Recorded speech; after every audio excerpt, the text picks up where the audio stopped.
Gracias, Willy Cohen. Bienvenidos a Mirá. Yo soy Hugo Machiavelli, Guadalupe Vázquez aquí con nosotros, Silvina Martínez, Diego Guelar, el hombre que fue embajador en los Estados Unidos, en Brasil, en la Unión Europea y en China para hablar de la asunción de Joe Biden y de la política local. Va a estar también Gustavo Marangoni en esta noche. Graciela Ocaña y Conrado Stoll, los vamos a meter en la vacunación. Bien decía Willy Cohen, se vacunó. Axel Kicillof, se vacunó el ministro Goyan. Guadalupe Vázquez tiene una primicia, nos la va a contar en instantes nada más, de una vacunación muy importante en la Argentina, la aprobación de la ADMAT para esta segunda dosis de la Sputnik, Emilio Apud, el exsecretario de Energía, y Hernán Lombardi. Un programón para esta noche, quédate con nosotros. Nos sorprende un video que queremos ya empezar a discutir, porque realmente llamó la atención en las redes y a la opinión pública. Santiago Cunio le mandó un mensaje al presidente Alberto Fernández. Miren. No puedes amenazar a nadie, ¿entendés? Ni vos, ni nadie de tu gobierno. Y cuando los que mandan pierden la vergüenza, los que obedecen te pierden el respeto, y uno soy yo. Con lo cual, estas supuestas medidas que no podés tomar, fuiste para atrás en chancleta, sos un no te animás a hacer las cosas, vas a media. Primero ibas a dictar el toque de queda sanitario, toque de queda, vos lo único que te tocás es cuando te con la que hablás. Estamos frente a situaciones que caen en el ridículo. Pedirle a la sociedad argentina que hoy cierre sus comercios, cierre la vida nocturna, mueran todos de inanición, desaparezca la sociedad, solo para que este pueda decir que está haciendo algo. Vos no servís para nada, no haces nada, con lo cual lo mejor que podés hacer por los argentinos es decírtela bien a la que te parió, Alberto Fernández. Las consecuencias del desarrollo... Claro, muchos pip, porque muchas puteadas, muchos insultos y cero diplomacia, Guelar. ¿Qué es esto? ¿Qué significa un mensaje de alguien que usted conoce, Cunio, que de repente fue un periodista hasta hace 5 minutos en un canal importante de la Argentina y hoy se despacha de esta manera? ¿Es por cuenta propia? ¿Es por orden de algunos allegados a sectores opositores dentro del propio gobierno? Buenas noches, Guelar. Gracias por estar. Bueno, yo creo que esto es incalificable, no da para una noticia. Siento alterar la idea del programa, pero me parece que hasta las peores cosas se pueden decir con altura y con fundamento y no de esta manera. Guadalupe, vos que seguís el derrotero de las redes y con atención el accionar allí, en un momento en donde las redes forman parte de, por más que muchos se quejen y también son una cloaca, es cierto, y son el anonimato expresado, pero en este caso no hay anónimos, hay expresiones a el presidente de la República de alguien que hasta hace poco era un aliado de este gobierno. Sí, de hecho dicen que tiene algún tipo de vínculo con algunos exfuncionarios que viven en un country de la zona norte, cerca de Zárate, un country muy importante con salida al río. Por lo menos hay registradas visitas asiduas a ese country de parte de Santiago Cunio, que ya tiene denuncias por antisemitismo. Seguramente se va a erradicar alguna denuncia penal por discriminación, por lo menos en el INADI seguramente debe actuar, me imagino que de oficio, porque usa la palabra mogólico como un insulto, obviamente algo que es abiertamente discriminatorio y ultrajante. Les decía, ya tiene denuncias previas este señor, no sé si calificarlo de periodista, es un mediático que ahora está en un canal en internet, que estuvo en canales importantes, siempre haciendo alarde, digamos, de este tipo de lenguaje. Estuvo también vinculado en su pasado con grupos carapintadas, con Aldo Rico, digamos, siempre muy vinculado a la polémica, pero esto lo consideran fuego amigo. Guadalupe, ahí quería ir. Vos hablas de fuego amigo. Vos conocés y estás cercana de muchas fuentes oficiales y extraoficiales, como todos los periodistas. ¿Esto vos considerás que es por mandato de alguien o es por cuenta propia lo de Cunio? Bueno, les decía, está la versión que estamos investigando para llegar un poco más a fondo de que él estaría financiado de alguna manera o tendría algún tipo de vínculo laboral con un exfuncionario del gobierno kirchnerista. Bueno, evidentemente Alberto no la tiene fácil, incluso por parte de su propia tropa, digámoslo así. Hay contradicciones, para muchos un gobierno bifronte y contradicciones. Sin embargo, en materia internacional, por eso también muchos señalan que lo de Trump, de no ir a la asunción de Joe Biden hoy, es similar a lo que hizo Cristina con el macrismo. Yo no sé si es comparable, Guelar, pero aprovecho que usted es un hombre con tanta trayectoria en materia diplomática para entender qué significa para la Argentina la asunción de Joe Biden, si es un regreso a una democracia un poco más madura luego del exabrupto y los hechos violentos que se vivieron por seguidores de Trump hace poco en el Capitolio. Bueno, esperemos que efectivamente venga un periodo de normalización, de sanación de la grieta muy profunda que hay en la sociedad americana y de recomposición del sistema económico, político, medioambiental, universal, que fue severamente golpeado por la administración Trump. Ahora, el episodio de su ausencia hoy no es comparable a la ausencia o al debate en el momento del traspaso entre la presidenta Cristina y el presidente, porque aquí esta ausencia es una ausencia en función de que este expresidente es el primero que acusa de que hubo un robo por fraude en una elección en Estados Unidos. Esto es un dato gravísimo. En la Argentina, ni el kirchnerismo cuestionó la legitimidad del triunfo del macrismo, ni el macrismo cuestionó la legitimidad del último triunfo del Sin embargo, usted sabe mejor que yo que lo simbólico, los buenos modales, la diplomacia, en este tipo de actos celebratorios cuentan y mucho. Y que no haya estado Cristina, ahí tiene un significado muy claro, que no haya estado Trump, tiene similitudes en esa ausencia, ¿o no? Yo creo que uno puede pensar formalmente en similitudes, pero no hay similitudes. Esto es gravísimo.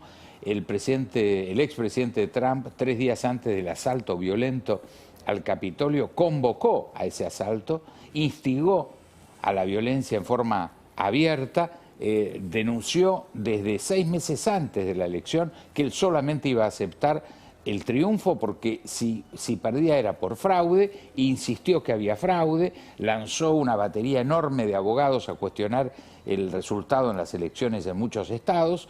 Todas las Cortes Supremas de los estados donde se presentó dijeron que no había ningún elemento que indicara que había fraude y finalmente lo hizo la propia Corte. Entonces, aquí estamos frente a alguien que además ayer en su discurso de despedida dijo: esta historia recién empieza.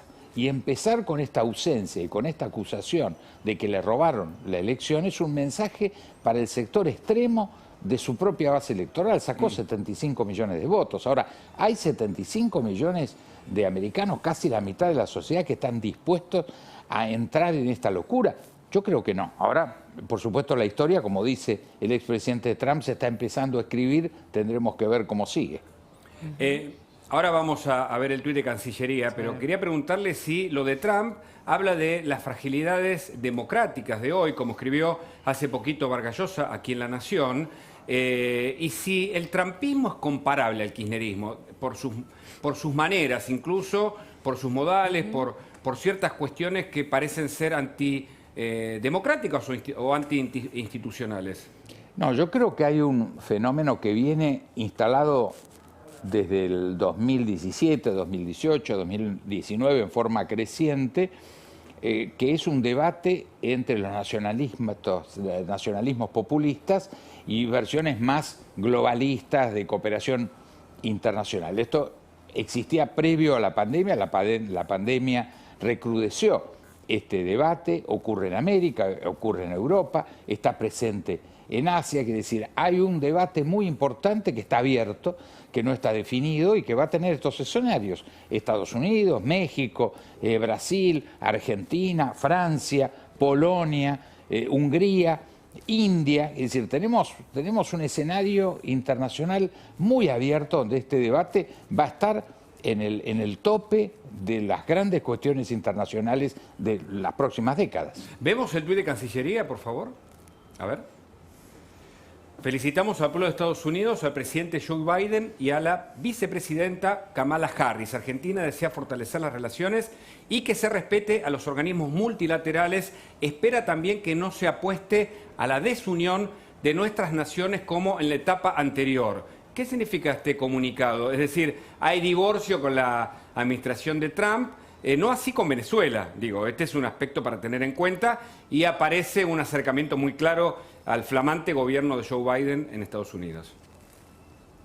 Sí, yo creo que esto no es un acercamiento a Biden, es plantear que la política exterior norteamericana que Biden va a continuar de cuestionamiento a la dictadura venezolana era una forma de división de América Latina. Yo no coincido con este mensaje de ninguna manera. La mayoría de los países latinoamericanos claramente hemos definido que el régimen de Maduro es un régimen dictatorial y en esto coincidimos. También todos coincidimos en que no puede haber una invasión extranjera. Es decir, una cosa es cuestionar a un régimen dictatorial, violatorio de derechos humanos, que está causando el drama de hablar de 85-90% de pobreza, 5 millones de exilados, es decir, una verdadera tragedia, a que con esto se justifique una invasión extranjera. Creo que en esto, con la misma firmeza que la gran mayoría de los latinoamericanos cuestionamos el régimen de Maduro, también cuestionaríamos severamente un intento de invasión extranjera. Por eso me parece que este comunicado forma parte de estas contradicciones de la política exterior argentina y desde ya yo no acuerdo con este espíritu. Ahí Guadalupe tiene una pregunta, pero tenemos a Gustavo Marangoni, entiendo, conectado, no lo queremos hacer esperar. Gustavo, buenas noches. ¿Qué significa este...? Buenas noches, gracias por este tiempo. ¿Qué significa el comunicado de la Cancillería? ¿Cómo queda la Argentina con el nuevo gobierno de Biden? ¿Cómo está la Argentina en relación a Venezuela? ¿Dónde nos ubicamos, Marangoni? Bueno, en primer lugar, respecto del comunicado, ese comunicado expresado por la positiva estaría perfecto. Es decir, ojalá comience una etapa multilateral apostando, estaría bárbaro. Es decir, en realidad, hasta yo diría que pareciera redactado por un principiante en tema del lenguaje diplomático de las relaciones internacionales, porque además uno supone, y más que supone, que el propio presidente nuevo que tiene los Estados Unidos ha manifestado su vocación justamente por el multilateralismo, así que hay formas más amables de suscribir lo que parece ser una nueva orientación del gobierno de los Estados Unidos. Por otra parte, creo que una de las características digamos, de la región nuestra es un grado digamos, de desplazamiento del eje de los temas importante, no estoy hablando solamente de Argentina, de América Latina. Lamentablemente somos noticia por Venezuela, que es una mala noticia para la región. Claramente Venezuela es una mala noticia, una mala influencia, y la verdad que aparecer, digamos, América Latina detrás de la agenda de Venezuela, uno dice, bueno, había un montón de otros temas por la positiva, vuelvo a insistir en esto, para poder desarrollar. También creo obvio, y la verdad que aprovecho para saludarlo a Diego, que probablemente debe ser uno de los argentinos con mayor experiencia en relaciones internacionales, porque se ha desempeñado, no le ha quedado nada de lo importante, Unión Europea, Brasil, Estados Unidos, China, digamos, pero creo que Estados Unidos tiene muchos temas, muchos problemas, y probablemente no creo que Biden se vaya a dormir esta noche preguntando qué hacemos con Argentina, digamos, ¿no? Pero vamos a tener que ganarnos como país y como región un espacio positivo que trascienda, insisto, el tema Venezuela, y que de alguna manera nos permita a nosotros, que estamos necesitando tanto un sendero de crecimiento, de inversiones, de sostenibilidad, que tanto Estados Unidos como China, que muchos se empeñan en ponerlo en oposición, nosotros lo podamos poner en conjunto y en complemento, porque me parece que necesitamos de los dos. Hay que dejar las falsas antinomias también en política exterior. Gracias. Guadalupe Vázquez tiene una pregunta para ambos, entiendo. Sí, más allá de que tendría que haber sido por la positiva, es una aberración diplomática, digamos, porque encima está haciendo referencia a la administración anterior, de la cual Biden no tiene absolutamente nada que ver, y aparte no es el contexto, o sea, protocolarmente es solo un saludo, una felicitación por la asunción y el nuevo gobierno, y nada más, no corresponde hacer ningún tipo de apreciación política, y justamente por eso el presidente tuiteó después para tratar de enmendar este error de Cancillería, en donde dice, bueno, felicito a Joe Biden por su investidura como presidente de los Estados Unidos y también a Kamala Harris, la primera mujer en ocupar la vicepresidencia. Estoy seguro de que en esta nueva etapa el vínculo entre nuestros países, ahí está el tuit. Ahí está, se fortalecerá. Les deseo a ambos mucha suerte. Esto lo hace, claro, hace minutos, 20 y 43, lo tuiteó el presidente. Bien. Claro. Muy atenta, Guadalupe, porque este es el tuit que vos decís, Guadalupe, que enmienda el mensaje un poco errático de Cancillería señalado por Marangoni. Exactamente. ¿Tenías una pregunta para Aguilar, para Marangoni, además? No, si no consideran que es una aberración diplomática, ¿creen que es un error por falta de experiencia de Felipe Solá? No, el primer comunicado es un mamarracho. El segundo, coincido por eso, plenamente. el de con este saludo Cancillería del presidente, sin lugar a dudas lo podría suscribir. Pero suscribo lo que dijo Gustavo, que aprovecho también para saludarlo, que nosotros mucha diplomacia, hoy nos tenemos que concentrar en que a partir del éxito, la negociación más exitosa comercial que hizo la Argentina y Brasil es el acuerdo con la Unión Europea. Nos llevó más de 25 años, 6 presidencias, pero lo terminamos. Ahora hay que hacer un gran lobby de inclusión en nuestras legislaciones y de convencer a los europeos que efectivamente hay que ponerlo en marcha, siendo ratificado en todos los parlamentos. Pero con esa experiencia yo no tengo la menor duda, y a esto voy con mi coincidencia con Gustavo, que tenemos que proponerle lo mismo y al mismo tiempo a Estados Unidos y a China. Estamos en condiciones de vincularnos al mundo como región, ya no como país, sino como región, como Mercosur. Esto es la Argentina que queremos, una Argentina con inversión, con flujo de comercio, con flujo de turismo. Esto es a lo que tenemos que apuntar y donde tenemos que concentrar toda la energía. Marangoni. Bueno, me acordaba del Mundial 2014, ¿no? Es por abajo, ¿se acuerdan? Bueno, acá lo mismo es el segundo. Es tocando, digamos, sutil. Es por abajo. Yo creo que los decibeles de las redes muchas veces inducen a estar más de acuerdo con el lenguaje de las redes, lo cual para un tuitero cualquiera puede estar bien. Para el ámbito de las relaciones internacionales es preferible evitar ese tipo de tentaciones y creo que, bueno, hay muchos temas. Es decir, evidentemente creo que no es una novedad del siglo XXI, en el siglo XX y en el siglo XIX pasaba lo mismo. No hay posibilidad de gobernar bien una nación si uno no tiene una correcta lectura de la política internacional. ¿Y cómo está es imposible. Correcto. Y además si uno se levanta... Y en ese sentido, justamente, las contradicciones con Venezuela o ese doble mensaje que da la Argentina, ¿no van en contra de la política internacional que lleva adelante este gobierno? Mirá, yo quiero pensar que la posibilidad que abre la nueva presidencia de los Estados Unidos, la presencia de China, que además tiene todavía mucho más, y Diego, que estuvo hasta hace poco tiempo en la embajada de ese país, sabe que hay temas todavía potenciales como Atucha 3, como tantas otras cosas de las cuales China puede tener participación. Creo que nosotros tenemos que caminar con los dos pies. A ver, la Argentina tiene experiencia, y a veces lamentablemente mala, en relaciones triangulares. En algún momento fue, mediados del siglo XX, Estados Unidos e Inglaterra, y ahí no supimos articular del todo.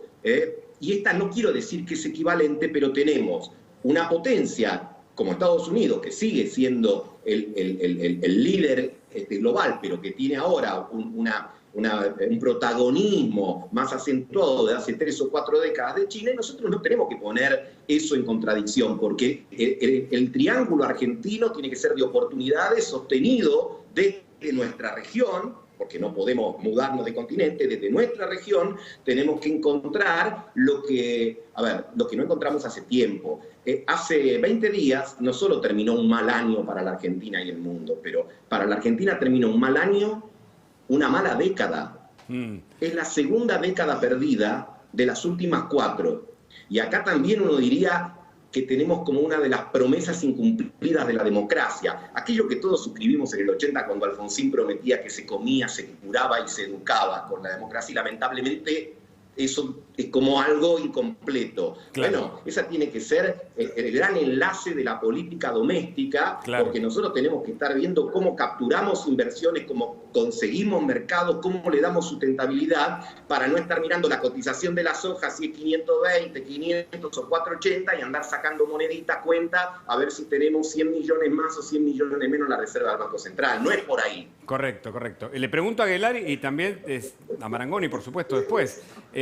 La Argentina tiene una inteligente política exterior, porque muchos dicen que en el seno del cristianismo más ortodoxo se mira a China, se mira a Irán, se mira a Venezuela en un eje que no abre al mundo y que no atrae inversiones, Aguilar.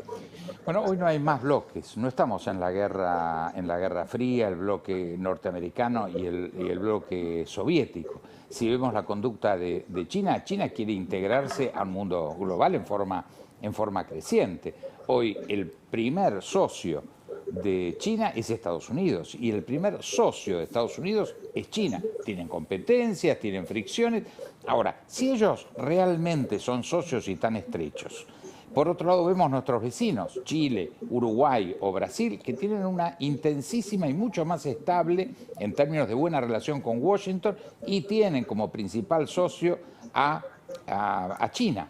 Bueno, este es el camino, nosotros no tenemos que optar, no tenemos necesidad, no es cierto que tengamos que optar, podemos tener relaciones excelentes y las tenemos que tener con Estados Unidos, con China y con Europa desde la prioridad Mercosur. En diciembre asumimos la presidencia del Mercosur. ¿Qué estamos haciendo? ¿Cuál es la agenda de la integración que tiene la Argentina como presidentes del Mercosur? Ninguna. Hemos abandonado ese eje que es un mandato constitucional. Artículo 75, inciso 24 de la Constitución, le proponemos a nuestros vecinos integrarnos en una nación de naciones sudamericanas. ¿Dónde estamos ejerciendo ese mandato? Yo creo que no hay política exterior. Creo que hay balbuceos, hay como ese tuit que acabamos de leer. Son todos exabruptos, marchas adelante, hacia atrás, desmentidas. Realmente yo creo que en este momento, desgraciadamente, no tenemos ni siquiera una mala política exterior. No tenemos política exterior. Breve, Marangoni, la Argentina ha tenido una idea en los últimos tiempos de un sector por lo menos muy antinorteamericana. ¿Le parece que ahora puede haber renovación de esa idea o va a triunfar este tuit que Alberto, por lo menos lleno de buenas intenciones, escribe? Yo creo que cuando alguien tiene responsabilidades, no solo la de un canciller, sino la de un ministro o cualquier responsabilidad aún más subalterna, hay lujos que no se puede dar. Y claro, obviamente digamos, conflicto en el mundo hay para ser dulce. Acá lo que hay que tratar es justamente ir resolviendo conflictos, e ir buscando estrategias cooperativas. La verdad es que nosotros tenemos que articular de qué manera queremos encarar este proceso que el mundo está viviendo de una enorme conversión de proteínas vegetales a animales. Argentina Correcto. Tiene mucho para decir ahí. De qué manera la región puede garantizar la democracia y la paz. Argentina también tiene para decir ahí. E insisto en esto. Nuestro país desde hace mucho tiempo está vulnerado en muchos aspectos, pero fundamentalmente en todo lo que tiene que ver con el tema de inversiones. Y creo que a China, por determinados motivos, a Estados Unidos por otro, creo que si nosotros desarrollamos una estrategia razonable, podríamos capturar, si empezamos a pensar en grande, podríamos empezar a capturar algunas oportunidades que el mundo tiene por ahí. Hoy sabemos que hay plata regalada, pero nosotros no podemos acceder a ella, pero sí tenemos infraestructura que le interesa a China, no solo en el transporte ferroviario o en el transporte de la hidrovía, a Estados Unidos en lo que refiere a inversiones en servicios. Está la disputa de lo que tendremos que hacer en materia de tecnología de 5G. Ojalá podamos dedicar más tiempo a pensar en estas cosas grandes y evitar las vulgaridades, algunas cosas que a lo mejor hemos visto que son discursos de modelo. Gracias, Gustavo Marangoni, por el contacto. Gracias a ustedes. Abrazo. Seguimos aquí con Diego Aguilar y sumamos a Graciela Ocaña y Guadalupe Vázquez, que tiene una primicia, atención, porque hoy se vacunó Axel Kicillof, se vacunó el ministro Goyan. Saludamos a Graciela Ocaña, porque nos metemos en el tema salud, política, vacunación. Entiendo que está conectada. Buenas noches, Graciela. Sí. Buenas noches, ¿cómo estás? Bueno, ¿cuál es? Ahora Guadalupe nos va a contar un dato interesante sobre el tema de vacunación, pero lo primero, ¿qué hay para decir? Ustedes pidieron informes completos sobre el plan de vacunación, sobre, bueno, las dosis y la Sputnik que ahora empieza a darse en su segunda etapa. Sí, así es. Nosotros venimos requiriendo información al respecto y solicitando, presentamos con un grupo de diputados de Juntos por el Cambio un pedido de un proyecto de declaración para que se haga una audiencia pública y se abra toda la investigación que tiene el ADMAT, 200 páginas aparentemente que habría recibido el Instituto Gamaleya, que prueba la eficacia de esta vacuna para adultos mayores de 60 años. Estamos hablando de una población de riesgo que justamente tiene una cantidad de patologías previas, en su gran mayoría, y queremos saber cuáles son las conclusiones al respecto, porque nos parece que no es suficiente con que el ADMAT diga que es aceptable la inmunidad que daría la vacuna. Nos parece que es necesario generar confianza y para eso es imprescindible obrar con transparencia. Así lo ha hecho Estados Unidos. La FDA, por ejemplo, por primera vez en su historia ha abierto a una discusión pública las autorizaciones de las vacunas. Lo mismo ha sucedido en Chile y en otros países. Nosotros creemos que es imprescindible porque estos datos están dentro de estudios clínicos que deberán ser publicados en algún momento, no sabemos cuándo, porque ya el Ministerio de Salud prometió que lo iban a hacer a mediados de diciembre, después a fines de diciembre, y seguimos esperando. No han aparecido en ninguna revista científica, a diferencia del resto de las vacunas.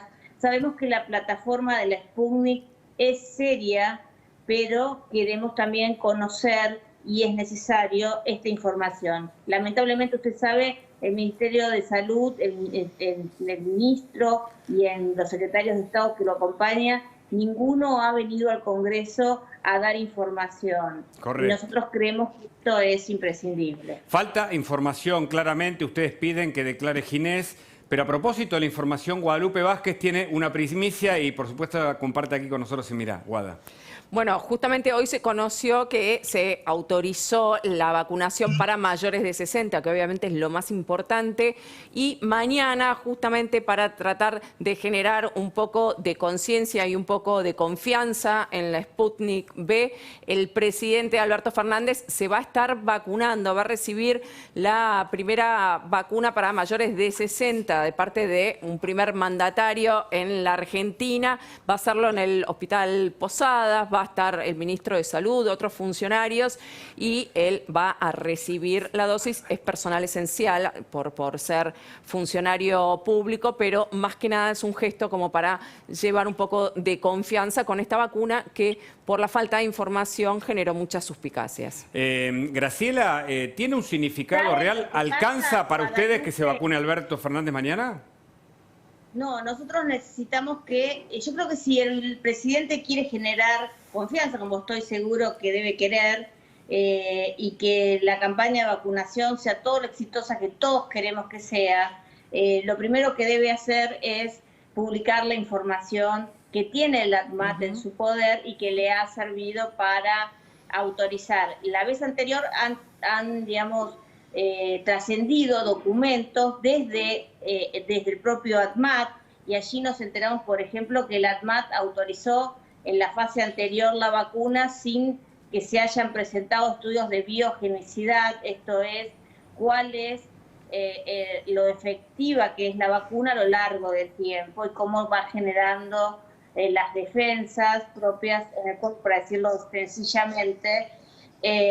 Y bueno, ahora dice que estarían esos estudios. Sería muy bueno que lo haga. ¿Por qué no se publican, Graciela? ¿Por qué no se cuenta la información real y se hacen muchos anuncios y hay contradicciones en la información oficial? ¿Cuál es tu análisis sobre el tema?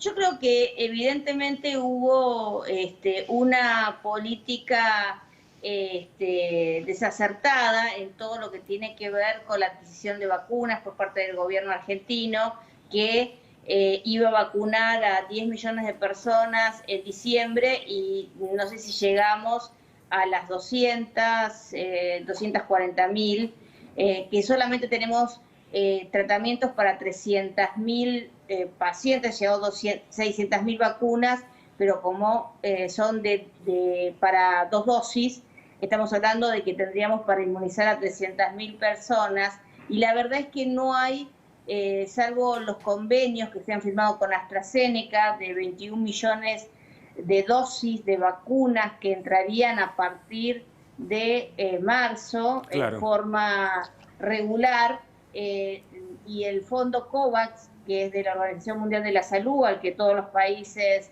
adhieren, no hay, digamos, más que esta vacuna, y nos parece que es muy importante, porque esta vacuna solamente ha sido autorizada en la Federación Rusa y en Venezuela y en la Argentina. Correcto. Esta semana el regulador brasilero justamente pidió mayor información para poder autorizarla y denegó la autorización de urgencia a esta misma vacuna. Entonces nos parece que ante estos hechos falta información la verdad oficial, que Alberto Fernández sería el primer presidente que se lo pone, porque ni siquiera el propio Putin exactamente se ha vacunado. Por eso el anticipo de Guadalupe Vázquez se lo queremos remarcar, por si no lo escuchó, a Conrado Stoll, que está con nosotros también para sumarse, junto con Graciela Ocaña, está compartiendo aquí en los estudios Diego Guelar.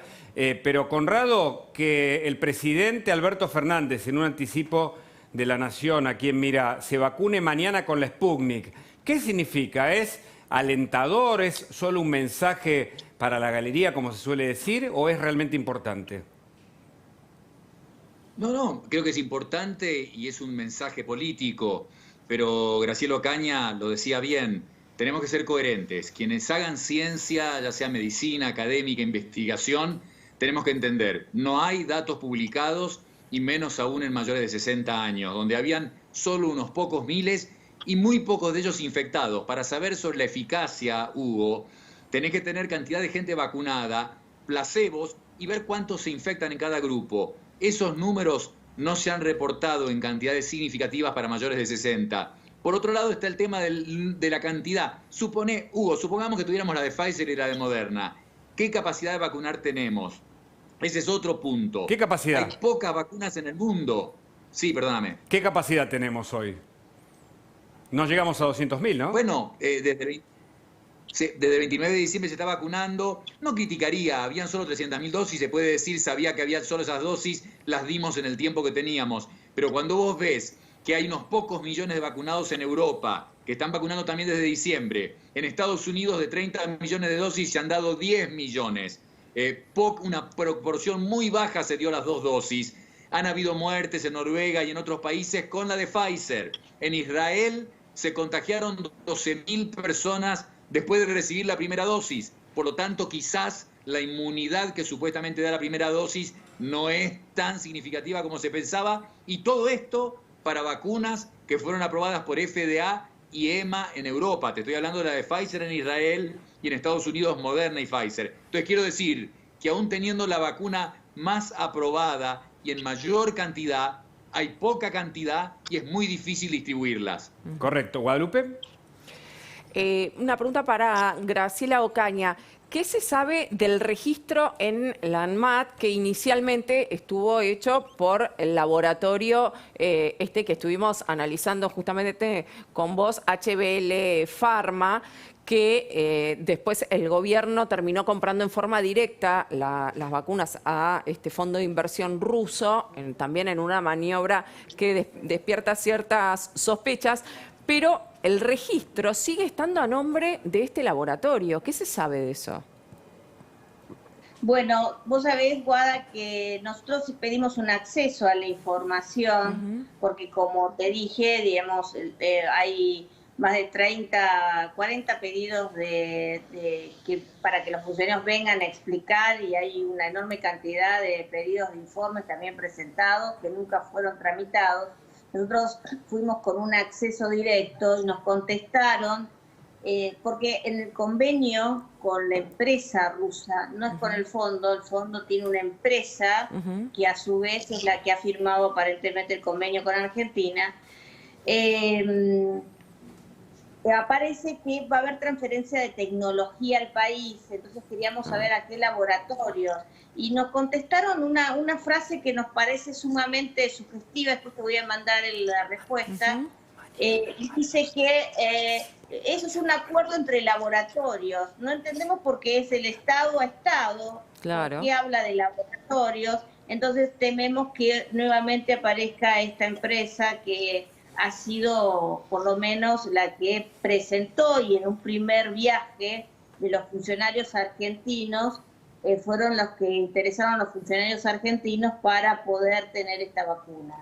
Y vuelvo a decir, como dijo el doctor Stoll, esto no es una cuestión de fe, y lo que muchas veces el gobierno, los funcionarios del gobierno nos proponen es que les creamos. No tenemos por qué no creerles, pero esto es una cuestión científica. Entonces lo que les pedimos es una cuestión básica, que publiquen los elementos que tienen su poder el ATMAT y que, digamos, no guarden, por parte de un estudio clínico que incluso, digamos, ha publicado Gamaleya, que los está realizando, ¿no? Conrado, ¿tiene algo para aportar sobre esta pregunta de Guadalupe? No de esa parte técnica y de la relación entre HLB y la compra con Rusia, pero sí el foco, Hugo. A ver. Y Guadalupe, a todos, Graciela, que lo saben muy bien ustedes. El problema es el contagio y la diseminación del virus. Fíjate que hoy empiezan los primeros 100 días de Biden. Biden prometió un gran cambio en esos primeros 100 días. Vacunación las 24 horas del día, los 7 días de la semana. Un gran cambio. Pero ¿cuál es el miedo en Estados Unidos y en el mundo? Que la nueva cepa, la cepa del Reino Unido, esa B117, y para que la gente no se pierda cuando lee notas, es lo mismo, es sinónimo de variante 501 YB corta. Esa cepa es 40 veces más contagiosa, y si bien se ha detectado en 53 países, no se ha diseminado en los 53 países, se está diseminando ahora, y Estados Unidos espera el cuarto brote. Entonces, eso es lo que nos tiene que preocupar. Esta semana se publicó un trabajo en Lancet mostrando que 2 barbijos eran aún más eficientes en prevenir que uno solo. Mantener distancia, higiene, porque esa cepa está en la Argentina, se va a diseminar en las próximas semanas, más estando en verano, con jóvenes. Esta tendría que ser nuestra preocupación, porque no vamos a tener cantidad masiva de vacunas, ni varias vacunas, ni vamos a poder vacunar en una gran escala. Nuestra preocupación tiene que ser evitar los contagios. Y hemos visto claramente lo que pasó a fin de año. Está claro. Ahora Guadalupe tiene otra pregunta, pero quería participar Diego Guelar, que está con nosotros. Y le quiero preguntar, creo que ya se lo dije, pero ¿usted se vacunaría con la Sputnik, Guelar? Teniendo en cuenta que al presidente Alberto Fernández en este anticipo sabemos que se va a vacunar mañana, hoy se vacunó Axel Kicillof y el ministro Goyan. Yo quiero vacunarme cuanto antes. Yo soy persona de riesgo, así que obviamente cuando ya sobreviví al COVID un año, espero, obviamente, tengo la mejor expectativa de seguir sobreviviendo. Ahora, el COVID es una tragedia universal. Las vacunas todas están en etapa experimental y lo vemos por las noticias en el mundo. Acceder, especialmente para los países en las márgenes, no en el centro, a las vacunas es muy difícil. Montar toda la logística de vacunación es muy difícil. Lo que sí podemos resolver es el criterio de sentido común, como nos movemos entre nosotros. No hay un COVID para el oficialismo y no hay un COVID para la oposición. No puede ser la vacunación un tema de debate electoral frente a las elecciones de octubre. Pero ¿por qué no se da la información, como dice Graciela Ocaña? ¿Por qué no se publica todo lo que tenemos que saber los ciudadanos? Bueno, esto es lo que es inexplicable. Acá claramente el reclamo de la información no es una búsqueda de criticar al gobierno, es decir, necesitamos toda la información para que efectivamente los expertos nos den a los que no sabemos toda la tranquilidad y podamos hacer un programa lo más amplio posible, entendiendo los problemas que tiene el gobierno para acceder a la vacuna. Yo insisto, no puede transformarse la vacunación en un tema electoral. Tenemos que trabajar juntos. Ahora el gobierno tiene que dar el primer paso. El que tiene la información es el gobierno. Tiene que ponerla a disposición, tiene que convocar a la oposición claramente. Y tenemos que tener un solo programa de vacunación. Y yo espero que pronto pueda ser obligatorio, porque la vacuna solamente como voluntaria deja mucha gente contagiando. Entonces yo creo que tenemos que profundizar en sentido de unidad nacional este debate y lograr en el menor tiempo que las posibilidades nos permitan la más amplia vacunación masiva y claramente vacunar a este proceso de cualquier componente electoral. Conrado, le hago una última pregunta. ¿Este año va a ser peor que el año pasado, teniendo en cuenta este rebrote, esta nueva cepa, pese a la vacunación, o no? ¿Usted tiene buena expectativa? No, buena expectativa no tengo, pero a ver, enfoquémoslo positivamente. Hay que comprar la mayor cantidad de vacunas posibles, no hay duda. Y estar seguro que uno cuenta con todos los datos de las vacunas que se compren.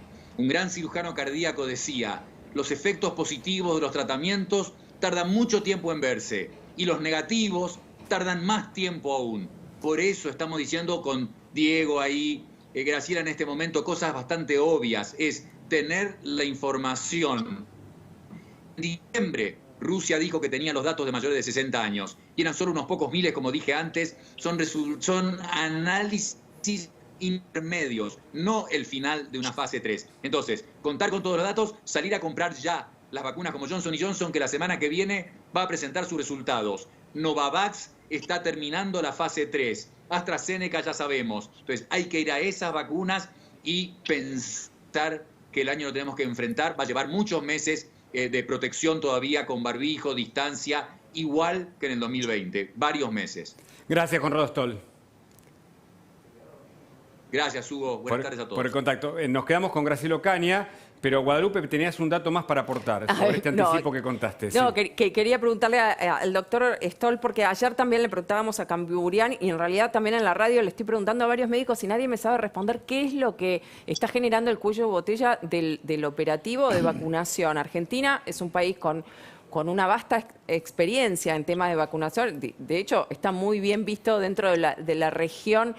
Su esquema vacunatorio es uno de los más completos de la región. Y sin embargo, está tardando demasiado las vacunas en llegar a destino. Pensemos que en esta etapa recién están vacunando personal de salud, o sea, gente cautiva que está en el mismo lugar en donde están vacunando. Ahora en la provincia de Buenos Aires también van a sumar 350 escuelas como centros vacunatorios, también en una forma de acelerar la logística que hasta este momento estuvo hecha por la empresa Andreani, por Correo Argentino, pero con un contrato muchísimo más abultado para la empresa Andreani que para Correo Argentino. Deberán también dar explicaciones, esto le podemos consultar también a la doctora Ocaña, si hay algún pedido de informes con respecto a esto, ¿no? ¿Cuál es el motivo por el que se está tardando? Recién se vacunaron en la provincia de Buenos Aires 94.000 personas. ¿Por qué se está tardando tanto en vacunar? En 3 semanas, 94.000 personas es nada. Graciela.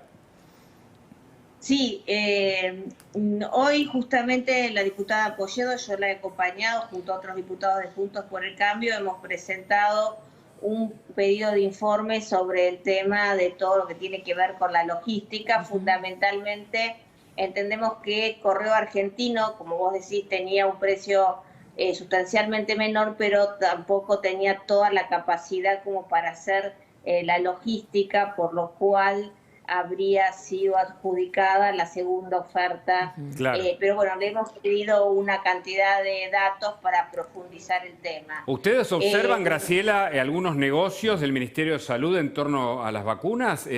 Ya, aparte de los pedidos de informe, las declaraciones y la falta de información, ¿ven algún tipo de... ¿Tiene sospecha sobre cómo está manejando el gobierno el tema? No, yo no quiero abrir un tema sobre cosas que no tengo elementos para decirlo. A mí me parece que sí hubo quizás un mal manejo de gestión en cuanto a la adquisición de vacunas. de no haber tratado, como decía el doctor Stoll, de tener precontratos con todas las empresas que están desarrollando vacunas de forma de asegurar una cuota, porque como bien él decía, es muy difícil hoy conseguir vacunas. Los países más desarrollados que incluso han invertido en muchos de estos desarrollos tienen como prioridad y aparte han hecho convenio con todas las empresas. Yo creo que el tema también, a mí lo que me preocupa, Hugo, es que cuando acá se dice que vamos a tener 10 millones, 15 millones, estamos generando también una sensación de, por ahí, de dejar de cuidarnos, que todo está superado, y como bien decía el doctor Stoll, estamos frente al desafío seguramente de todo transitar este año sin tener suficiente vacunación y fundamentalmente haciendo toda la apuesta a los cuidados personales, claro, que eso no se debe abandonar. Entonces me parece que también en eso el gobierno, a veces con un mensaje demasiado optimista, entiendo que quieren transmitir buenas noticias, pero no se trata de eso, sino se trata de ser veraces, una buena gestión. Claro, y respecto del tema de la vacuna, nosotros esperamos que se publique la información. Correcto. Pensamos que es la mejor forma de generar confianza, que es un elemento central para el éxito de cualquier política sanitaria. Graciela Ocaña, muchas gracias por este contacto. Un abrazo. No, gracias. Bueno, y nos metemos con el tema de la energía. Ustedes saben que asume luego de que Nielsen deje YPF, la conducción de YPF, asume una conducción más cercana al kirchnerismo. Emilio Apud fue secretario de Energía y está con nosotros en línea. ¿Qué tal, Emilio? ¿Hay un copamiento del kirchnerismo ahora en la energía, en YPF y en el resto de las empresas? Buenas noches, gracias por este contacto. ¿Qué tal, Hugo? Yo diría que es el punto final, porque está toda la energía ya conducida por el Instituto Patria o por gente que puso el kirchnerismo, ¿no? Son decisiones que yo no comparto, porque después de la performance que tuvo en energía el kirchnerismo en sus 3 gobiernos anteriores, que todos los pudimos ver desde el punto de vista financiero, desde el punto de vista cambiario, desde el punto de vista de servicios, etcétera, volver con las mismas estrategias, ¿no? Congelamientos, intervenciones, estatizaciones, etcétera, lo veo bastante complicado, ¿no? Y ahora la frutilla del postre era, bueno, sacarlo a Guillermo Nielsen, que respondía un poco más al ala, digamos, albertista, y poner a alguien que es pura cepa, digamos. Claro. Y aparte, uno no se olvida, recuerdo incluso, porque hay una causa abierta que tiene el juez Marcelo Martínez de Giorgi, de escuchas durante la famosa estatización de YPF. En fin, hubo muchas idas y vueltas con el tema YPF, y ahora de nuevo parece que es una caja del gobierno y del kirchnerismo en particular, Apud. Sí, Hugo, en realidad la salida de Nielsen no va a modificar la gestión en YPF, porque de hecho Nielsen no tomaba participación de las decisiones las tomaba directamente el CEO Sergio Affronti, que lo había puesto Cristina a instancias de Miguel Galucho. Claro. Es decir, sinceramente se podría haber omitido el reemplazo de Nielsen y juntar ambos roles, el de presidente y el de CEO, como lo había asumido en su momento Miguel Galucho, ¿no? Correcto. Yo creo que no es bueno eso, pero si va a ser una figura decorativa que le va a significar recursos a la empresa, no sé para qué ponerlo, pero bueno, políticamente sí sé que es para cubrir espacios y cargos y sobre todo satisfacer al gobierno de Santa Cruz, ¿no? Sí, sumamos a Silvina Martínez porque ella tiene además datos que son los que nos orientan, nos ubican y son los irrefutables en estas historias sobre YPF. Hola Silvina, ¿cómo estás? Buenas noches. ¿Tenés datos para aportar y preguntas también? Sí, ¿qué tal? Sí, mira, primero le quería preguntar al invitado ¿de qué manera esta nueva designación puede afectar, ¿no?, a YPF, a la empresa, teniendo en cuenta que, bueno, cotiza en bolsa y que tiene unos números bastante rojos que vamos a ver ahora, producto del año pasado? Más allá de que esto no pueda afectar en la diaria, digo, a los inversores, ¿cómo fue tomada esta turbulencia o este cambio en la presidencia? Sí, el tema es que no, como dije recién, no va a afectar a la gestión, pero sí seguramente lo va a hacer en cuanto a la confianza que tiene el mercado de la empresa, y en un momento muy inoportuno, que es justo cuando está reestructurando parte de la deuda por imposición del gobierno nacional vía Banco Central. El Banco Central le dijo a todas las empresas que tenían deudas o compromisos en dólares en el primer trimestre que no los paguen, los pase para adelante.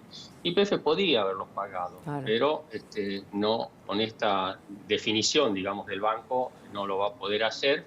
Y en este momento justo de la negociación, aunque Nielsen no estuviera participando directamente, no es un buen mensaje cambiar de presidente, ¿no?, de la empresa. Así que yo creo que es negativo esto, pero además hay otro punto, Silvina y Hugo, que creo que tienen que tener en cuenta, que es hay una tendencia a regular lo que no está regulado. El precio de los combustibles por ley no está regulado.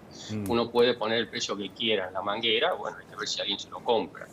Pero como no existe un ente regulador, porque la ley dice que es precio libre, como sí lo es regulado el gas y la electricidad, que existen los entes reguladores, van a usar a YPF como ente regulador. ¿Por qué? Por su presencia mayoritaria en el mercado, que es el 65%, entonces le dicen YPF, no subas, YPF subí, etcétera. Y eso me parece que va a generar problemas con los accionistas privados en algún momento. Les pido un instante porque Diego Guelar, que conoce y mucho también de política y por supuesto en este caso de la energía, quiere hacer un aporte porque ¿qué significa, Guelar, el intervencionismo en todo caso de nuevo sobre YPF o el avance para tomarlo como una caja de un gobierno? Mientras ahora vamos a ver los datos de Silvina Martínez. Guelar. Bueno, es menos confianza. Yo creo que en esto... si ya hay sospechas y son crecientes, es menor la expectativa que podemos tener de inversiones y necesitamos desesperadamente inversiones. Sin inversiones no hay generación de empleo, no hay impuestos para el Estado. Es decir, necesitamos esas inversiones. Generar confianza es fundamental y estos gestos que Emilio recién estaba claramente comentando tienden a hacer todo lo contrario. Vuelvo a decir, sin confianza no hay inversiones. Silvina, ¿querés aportarnos los datos que trajiste? Porque me parece que son fundamentales para que la gente los conozca. Exacto, mira, según la información que está publicada, la empresa YPF, la última información, tiene activos por más de 22.906 millones de dólares, digamos, porque es importante esta caja para Cristina, un patrimonio neto de más de 7.616 millones de dólares. Sin embargo, los ingresos en el último año, en el 2020, están en rojo por la cuarentena estricta que decretó Alberto, pero en el último trimestre informado, en el 2020, que corresponde a septiembre, los ingresos aumentaron un 19,5%. Esto fue positivo para la empresa. Y esto que comentaba recién Emilio, se reestructuró la deuda a partir de enero en más de 6.000 millones de dólares. Esto fue, digamos, algo que por lo cual se supone que postergaron un poco el anuncio de la salida de Nielsen y el reemplazo. ¿Qué otras cajas maneja Cristina y por qué a Cristina le interesa mucho el sector energético? De entrada, cuando se repartieron los lugares, parecería que en esta división de bienes anticipadas a Cristina le interesó mucho el sector energético. Enargás, con Federico Bernal, una persona muy allegada a Cristina y también al exministro de Vido. En el ENRE, que primero tenía a otra persona y después colocó a Soledad Manín, también del riñón del cristianismo. La Fundación YPF, Ofelia Cédola, también es una persona cercana a Cristina y a Zanini. Y la Secretaría de Energía, la última designación en el año pasado, a Darío Martínez. Y bueno, ahora en la presidencia de YPF hay otros lugares menores, pero digo, acá vemos cómo desde el Poder Ejecutivo YPF y el sector de los organismos de control, y desde el comienzo del gobierno Cristina fue ocupando diferentes personas de su confianza en estos lugares. Aquellos que no pudo ocupar de entrada, como por ahí pasa con Nielsen, que no es una persona llegada a ella, bueno, se encargó con el tiempo de lograr reemplazarlo. Veremos cuál será el próximo reemplazo, pero a Cristina le interesa mucho el sector energético y es un lugar que está manejando íntegramente ella desde el Senado. Un intervencionismo estatal muy fuerte. Guadalupe Vázquez tiene un aporte y una pregunta para hacer, por favor. Sí, ¿qué puede pasar con el gas? Que ya se espera que por la regulación de las tarifas haya escasez en este invierno, ya empezó a haber cortes de luz en el verano, pero específicamente porque YPF también tiene que ver con el tema del mercado del gas y ya sabemos cómo fue la experiencia desastrosa durante el kirchnerismo con el abastecimiento de gas. ¿Qué puede pasar en este año? ¿Apud? ¿A mí es la pregunta? Sí. Ok. Bueno, va a ser completamente mayor a lo que ellos estimaban de importación, por dos razones. Primero, por precio y segundo, por cantidad. Por precio, porque el plan gas que han lanzado lo han hecho un poco tarde y con algunos resquemores por parte de la empresa.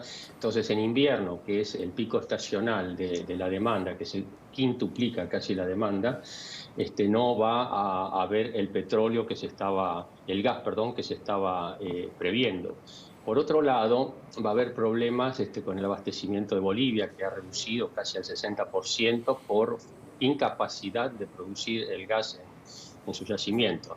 Es decir, va a haber menos oferta y la demanda es probable que siga aumentando, sobre todo en el sector residencial, que es el que produce el pico. Por otro lado, los precios, ¿no? Me parece que hubo demasiado optimismo por parte del gobierno al estimar cuáles iban a ser los precios que se iban a pagar en el invierno, porque estaban siempre pensando alrededor de 3, 4 dólares como máximo, que eran los precios de la pandemia. La pandemia se llegó a pagar 2 dólares. Pero no se dan cuenta que había una recuperación de los mercados internacionales. Y esto, si bien el gas todavía no es una commodity, tiene referencias internacionales. Y para que tengan una idea, recientemente un cargamento en Corea de gas natural licuado, que es el gas en barco que tenemos nosotros que importar, llegó a cotizarse 20 dólares el millón de BTU. Entonces yo pienso que vamos a tener un precio casi 3 veces el que pensaban y una demanda casi 2 veces. Pregunto yo, ¿de dónde van a sacar los dólares para hacer frente a esas importaciones que si no se tiene el cash en dólares, el barco pega la vuelta y se va? ¿No? Es difícil. Lo más probable es que empiece a haber restricciones, ¿no? Eso en lo económico. Y le pregunto a Silvina, que sigue, por supuesto, las causas vinculadas cuando en yacimientos petrolíferos fiscales se investigó a debido, e incluso ahora está Aníbal Fernández, siempre hubo sospecha del manejo de la energía y ciertos negociados. ¿Hay en esto alguna sospecha también, Silvina, que se pueda aventurar o las cosas tienen que ver solamente con la política, en este caso del gobierno? No, bueno, a ver, yo creo que el interés de Cristina por ocupar de entrada este sector, y recordemos que ya lo hizo en su última gestión, ¿no? Tuvo un interés muy particular, ¿no? Lo que era Vaca Muerta y toda la política energética y lo que era YPF en general, y ya de entrada ocuparse de este sector, bueno, esta es una apreciación personal, una opinión. Me parece que en este gobierno, esta coalición que tienen, la intención de ocuparse de la política energética y de todo este sector, quizá, es una opinión, traiga aparejado algún tipo de negocio detrás. Creo que la compra de Edenor hace un tiempo que hemos tomado conocimiento a través de diferentes empresarios que están vinculados también, o estarían vinculados a sectores del kirchnerismo, también está relacionado con todo este tema. Veremos a lo largo del resto de las semanas qué otra información tenemos. Sí. Decía yacimientos carboníferos fiscales, creo que lo dije bien, pero por las dudas me rectifico si cometí el error, que es, donde está, entiendo, Aníbal Fernández hoy, puesto por Río Turbio. En Río Turbio, exactamente. Turbio. Sí. Si me permitís una aclaración sobre lo que acaba de decir Silvia, yo pienso que tienen un pensamiento mucho más cortoplacista. El horizonte de planificación de este gobierno... Ay, se cortó. Bueno, El horizonte de planificación. Ay, bueno, sí, no. sí, justo teníamos el cierre. Bueno, te agradecemos, Silvina, el contacto, por supuesto, y seguimos de cerca todos los temas porque tus datos y la información siempre nos aporta un poco de claridad a todas las opiniones. Gracias de nuevo. Gracias. La última para Aguilar es ¿hacia dónde va la Argentina en materia de política exterior y la vacunación como telón de fondo en un año todavía con pandemia, Aguilar? Sí, a la luz de la reciente asunción del presidente Biden, pensemos que Estados Unidos le propuso al Mercosur hace 30 años iniciar gestiones de negociación de libre comercio. China nos lo propuso hace 20 años. Ya la concretamos con la Unión Europea. Creo que si queremos sintonizar en el buen sentido, o sea, si queremos generar socios, inversiones, comercio, financiamiento, tenemos que tener la iniciativa como Mercosur y siendo presidencia del Mercosur, que estas acciones se pongan en marcha. Eso en lo exterior. En lo interior, transformar la vacunación en una cruzada nacional, tener un comité único, oficialismo y oposición, transparentar claramente la información y sabemos que nos va a ir entre regular y mal, porque tenemos problemas de acceso, porque hay problemas con las vacunas, esto no se lo podemos... ¿Ya sabemos que nos va a ir entre regular y mal? Y sí, porque hay problemas, hay que vacunar a miles de millones de personas en el mundo. Hay países que han hecho una política de garantizarse vacuna antes que nosotros no lo hemos hecho. Pero no hay que mirar para atrás, lo que tenemos que hacer es trabajemos en el marco de lo posible, trabajemos en unidad nacional para enfrentar este tema, no lo transformemos en un tema en debate, vayamos a las cosas, vayamos a ver cómo lo resolvemos de la mejor manera. ¿Esto es posible? Es posible. ¿Es actitud de la oposición una actitud colaborativa? Bueno, recién la hemos visto a Graciela muy claramente planteando un planteo absolutamente colaborativo. Entonces, en esto tenemos que trabajar juntos, tratar de hacer lo mejor que podamos. Seguramente no va a ser lo óptimo, pero al menos vamos a tener una consigna clara que estamos haciendo lo mejor que podemos. Gracias, Diego Aguilar, por acercarse y participar con nosotros de Mirá aquí en los Estudios de la Nación. Emilio Apud tenía una conclusión que quedó justamente inconclusa por el corte telefónico. Cuéntenos, Apud, por favor. Pantalla en Skype y me olvidé de renovarlo. No se preocupe. Entiendo que los plazos que maneja este gobierno se agotan en octubre. Todo es para llegar a octubre, barrer bajo la alfombra para llegar a octubre. Por el año electoral. Un costo tremendo, porque imagínense que le pongan pie encima a los precios de los combustibles, a los precios del gas, a los precios de la electricidad. Empiecen con esos pretensiones de a lo mejor querer estatizar el 100% de YPF, de querer estatizar a Edenor o a Edesur, etcétera. Bueno, eso puede ser que le signifique algún voto solidario dentro del grupo de la gente que va a votar al gobierno, pero el costo y las consecuencias van a ser terribles. Es decir, yo siempre digo, puede llegar a ser la campaña más costosa de la historia con las consecuencias que van a ser estas medidas que se toman, que hacen a lo estructural, que hacen al fondo de la economía del país, ¿no? La energía como matriz fundamental para la Argentina. Veremos qué es lo que pasa en los próximos meses. Gracias por el contacto, Apud. Un gusto que lo haya.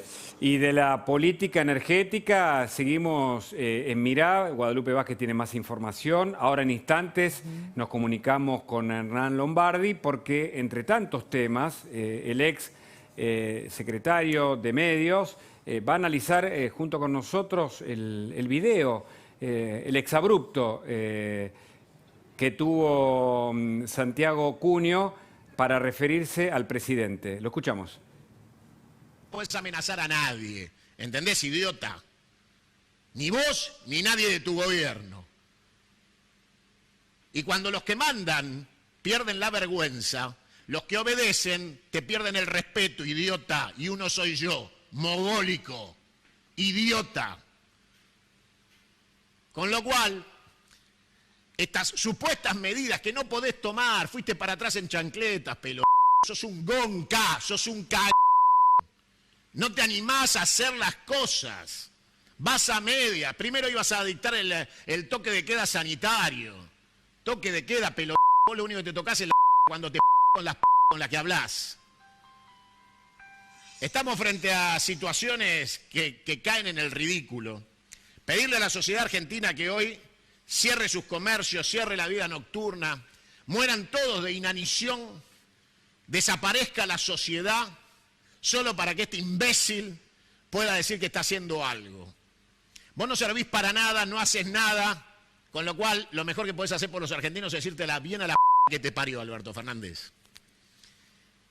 Las consecuencias del desarrollo de esta pandemia que está en marcha no tiene ya solución por encierro, estúpido. Con lo cual, el Estado debió haberse preparado, en vez de mentir, en vez de ocultar. Debiste haber renunciado, hijo de p***, a hacer algo por la sociedad argentina. Andate, renunciá.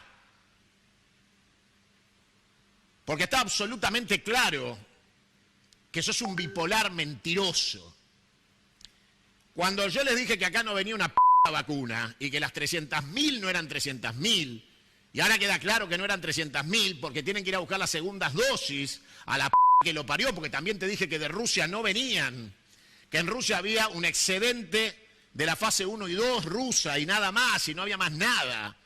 Y andá a buscar la Corea del Norte, andá a buscar la China, andá a buscarla la India, boludo, la vacuna si la querés. Y no tenés flete para traerlas, mentiroso, bipolar, hipócrita, estúpido. A vos hay que faltarte el respeto 24 horas por día, hijo de p***, porque vos no... Claro, nos sorprende, Guadalupe, esto, porque incluso dice pandemia, Cunio.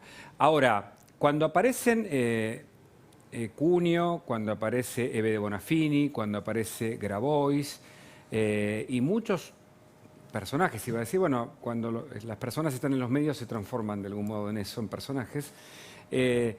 Uno pregunta si hablan por cuenta propia, si hay una erosión dentro del gobierno, Guadalupe, si además esto puede ser sancionable, porque faltar el respeto en esa magnitud, digamos, de esa manera a la investidura presidencial tampoco debe ser gratuito.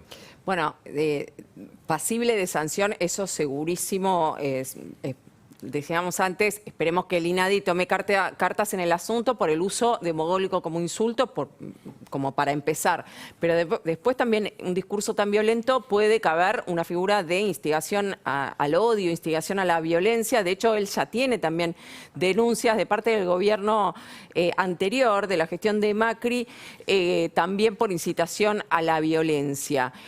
Te decía, fuego amigo. El gobierno no quiere iniciar ninguna acción para no inflarlo más a Cunio, pero lo cierto es que hay una facción de exfuncionarios allegados a Santiago Cunio, que tienen un country en zona norte, que fueron funcionarios del gobierno de Cristina Kirchner y que están procesados, han estado cumpliendo condena efectiva en prisión y que estarían vinculados justamente con este pseudo periodista. Vos sabés que es tan fuerte, lo vamos a volver a escuchar, por lo menos algunos fragmentos, para que quede bien claro lo que está pasando en el seno del gobierno. Cunio no le habla a Macri, le habla a Alberto Fernández. Escuchá. No podés amenazar a nadie, ¿entendés, idiota? Ni vos ni nadie de tu gobierno. Y cuando los que mandan pierden la vergüenza, los que obedecen te pierden el respeto, idiota. Y uno soy yo, mogólico, idiota. Con lo cual, estas supuestas medidas que no podés tomar, fuiste para atrás en chancletas, pelo. Sos un gonca, sos un c***. No te animás a hacer las cosas. Vas a media. Primero ibas a dictar el toque de queda sanitario. Toque de queda, pelo. Vos lo único que te tocás es la cuando te con las que hablás. Estamos frente a situaciones que caen en el ridículo. Pedirle a la sociedad argentina que hoy cierre sus comercios, cierre la vida nocturna, mueran todos de inanición, desaparezca la sociedad, solo para que este imbécil pueda decir que está haciendo algo. Vos no servís para nada, no haces nada, Con lo cual, lo mejor que podés hacer por los argentinos es decírtela bien a la que te parió, Alberto Fernández. Las consecuencias del desarrollo de esta pandemia que está en marcha no tiene ya solución por encierro, estúpido. Con lo cual, el Estado debió haberse preparado, en vez de mentir, en vez de ocultar. Debiste haber renunciado, hijo de p***, a hacer algo por la sociedad argentina. Andate, renunciá. Porque está absolutamente claro que sos un bipolar mentiroso. Cuando yo les dije que acá no venía una vacuna y que las 300.000 no eran 300.000, y ahora queda claro que no eran 300.000 porque tienen que ir a buscar las segundas dosis a la que lo parió, porque también te dije que de Rusia no venían, que en Rusia había un excedente de la fase 1 y 2 rusa y nada más, y no había más nada. Y andá a buscar la Corea del Norte, andá a buscar la China, andá a buscarla la India, boludo, la vacuna si la querés. Y no tenés flete para traerlas, mentiroso, bipolar, hipócrita, estúpido. A vos hay que faltarte el respeto 24 horas por día, hijo de p***, porque vos no... Claro, lo ponemos porque el periodismo intenta desocultar aquellas cosas que algunos sectores intentan ocultar. Muchos se preguntarán si Cunio es un llanero solitario, es un lobo solitario, es alguien que actúa por cuenta propia. Guadalupe Vázquez nos explicaba que hay razones para pensar que no, pero cuando uno ata lo de Cunio con otras declaraciones, uno empieza a ver, y por eso es importante que ustedes lo sigan, que en verdad el gobierno tiene un montón de agentes que atentan contra Alberto Fernández. Para derribarlo, para socavarlo, para disciplinarlo, para amedrentarlo. Bueno, estas preguntas quedarán bajo la respuesta que cada uno podrá darle. Lo que sí está claro es que hay evidentemente un plan de muchas personas que quieren evidentemente socavar la figura de Alberto Fernández. Cunio no actúa por cuenta propia, está en un canal. Y más allá de los insultos, de los agravios, recién Guadalupe nos contaba la utilización de algunos términos. Recién habló de bipolar, hasta donde sé, desde el punto de vista de la comunicación, hay una responsabilidad que uno tiene.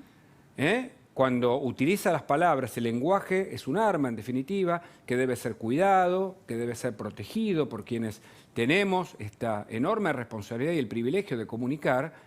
En este caso, la bipolaridad, entiendo que también es una enfermedad claro. Y es un problema, sí. Guadalupe, y no es cuestión de tomarse todo a la ligera, pero lo que señalamos es que claramente este mensaje no es casual.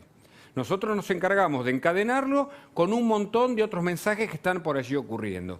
Y es uno de los problemas que tiene el gobierno hoy, cuya imagen negativa ha crecido, la de Alberto Fernández en lo particular, Guadalupe.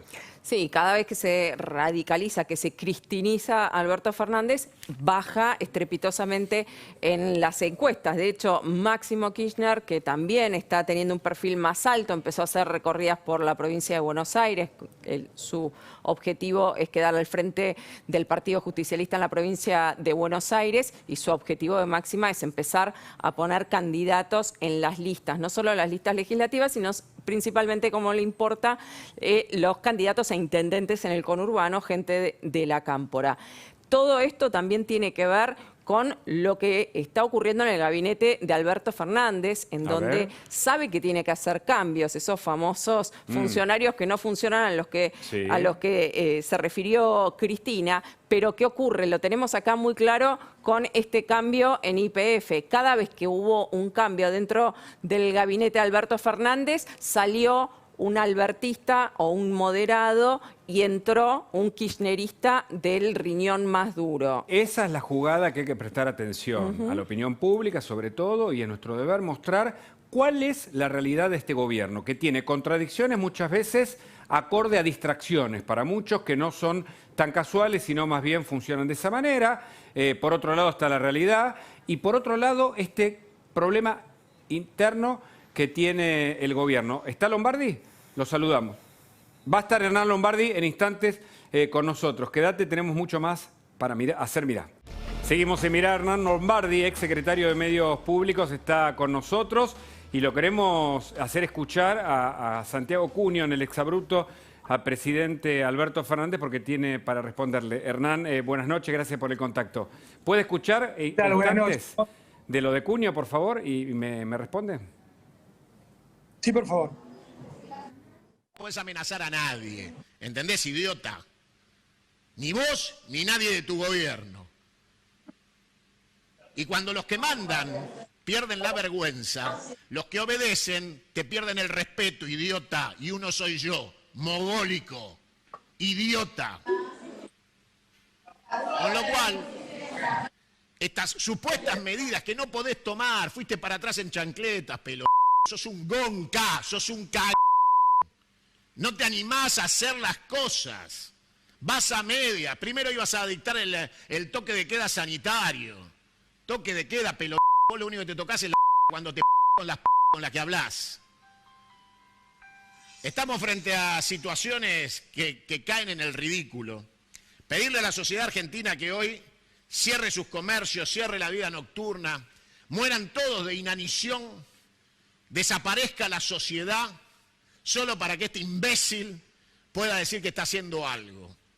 Vos no servís para nada, no haces nada, con lo cual lo mejor que podés hacer por los argentinos es decírtela bien a la que te parió, Alberto Fernández. Las consecuencias del desarrollo... Bueno, lo volvemos a escuchar para que seguramente, no sé si usted lo escuchó, Lombardi, nos dé una respuesta. ¿Qué significa esto? No, a mí me parece que yo soy convencido que la educación, las buenas formas, la convivencia son imprescindibles. También soy un convencido que en la Argentina hay dos miradas absolutamente diferentes. La mirada del gobierno no tiene nada que ver con nuestra mirada. La mirada sobre cómo solucionar los problemas económicos, la mirada de cómo solucionar el problema sanitario, la mirada sobre las libertades, tiene absolutamente nada que ver con nosotros. Por lo tanto, son dos miradas, digamos, absolutamente diferentes, que muy poco, prácticamente sin puntos de acuerdo. Ahora, eso es una cosa. Otra cosa es el insulto, la ofensa. Yo me parece que cada vez que la Argentina camina por el lugar de la violencia de la palabra termina siempre en... es una expresión de la violencia política.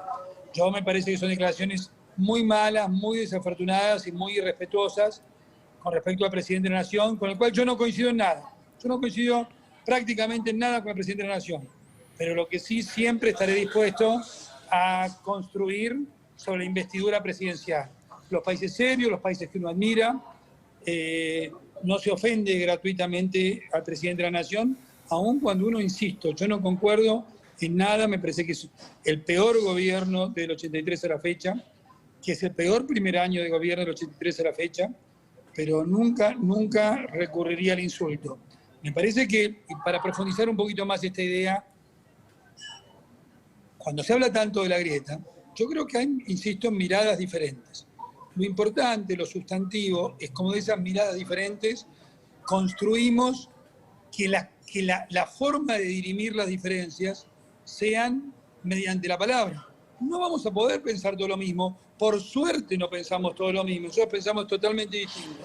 Pero creo que recurrir a un insulto reiterado no es bueno ni es positivo. Mi compañera Guadalupe Vázquez hablaba de fuego amigo, Lombardi, y usted como político y exfuncionario tiene que saber que esto tiene un mensaje. ¿Va por cuenta propia, Cunio, o va desde un sector? ¿Me espera un segundito y me lo responde en instantes? Con todo gusto. Gracias. Le agradezco la brevedad, Lombardi, si es tan amable la respuesta. Lo vamos a volver a conectar o no podíamos conectar. Si este fuego amigo, el de Cunio, si va por cuenta propia, hay un sector que orada al propio presidente. ¿Cuál es su mirada? No, yo creo que efectivamente hay un sector, como lo dijimos en el primer momento, que se ha pegado lo impegable, que las diferencias dentro del peronismo intentan ocupar toda la escena nacional. Es la ocupación de toda la escena nacional, ser oficialismo y oposición al mismo tiempo. Ese es el peligro. Una república no se construye así, una república se construye cuando hay un oficialismo y una oposición que es alternativa. Yo estoy estudiando mucho, justamente estos días releyendo, sí, lo Twitter hoy, al Facundo, a Sarmiento, del cual el 15 de febrero son 210 años del nacimiento de Sarmiento. Vos fíjate, te puedo leer un párrafo cortito. Sí, por favor. ¿No estamos vivos los que después de tantos desastres sobrevivimos aún? ¿Hemos perdido nuestra conciencia de lo justo, del porvenir de la patria, porque hemos perdido algunas batallas? ¿Se quedan las ideas entre los despojos?